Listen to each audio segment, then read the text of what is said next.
Kaleshwaram project అంశంపై ముఖ్యమంత్రి Revanth Reddy BRS working president KTR మధ్య మాటల యుద్ధం కొనసాగింది.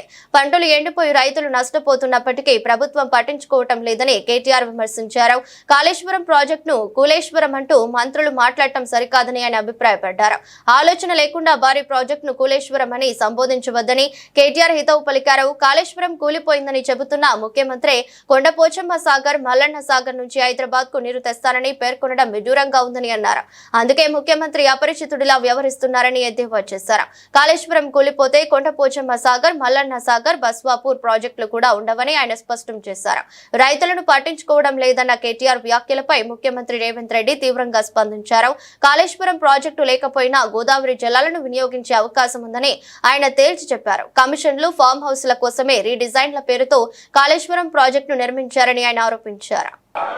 పార్తే కానీ మీరు ఏదైతే లిఫ్టులు పంపులు పెట్టి కూలగొట్టిన దానికి సంబంధం లేదు.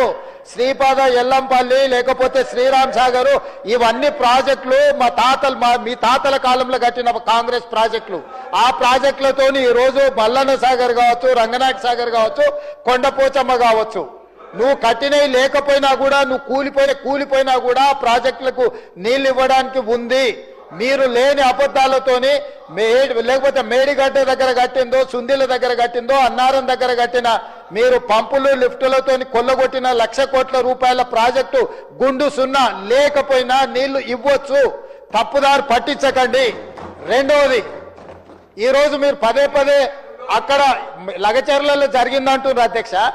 మల్లన్న సాగర్ కట్టిన రోజు ఏటిగడ్డ, కిష్టాపూర్, వేమ్లఘాట్ 14 గ్రామాలు, తండాలు కలిసి పరిగెత్తించి మిమ్మల్ని కొట్టిన రోజు మీరు పోలీసుల బూట్ కాళ్ళతో తొక్కిచ్చిన రోజు, ఆ రోజు ఎట్లా జరిగింది అధ్యక్ష? అది గజ్వేల్లోనే కదా.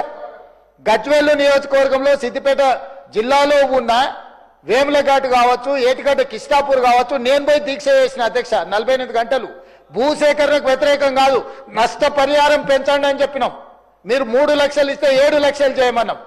ఈరోజు మీరు ప్రతి ప్రాజెక్టు పక్కన 100 ఎకరాలు మీరు ఫామ్ హౌజులు కొనుక్కున్నారా లేరా? ఈ రోజు ప్రాజెక్టులు డైరెక్ట్ గా కొండపోచమ్మ నుంచి మీ ఫామ్ హౌస్ కి, మీ ఎర్రవల్లి ఫామ్ హౌస్ కి కాల్వలు తీసుకొని 100 ఎకరాలు మీరు నీళ్లు తీసుకెళ్ళినరా లేరా? ఈ రోజు రంగనాయక సాగర్ దగ్గర హరీష్ రావు గారికి ఫామ్ హౌస్ ఉన్నదా లేదా?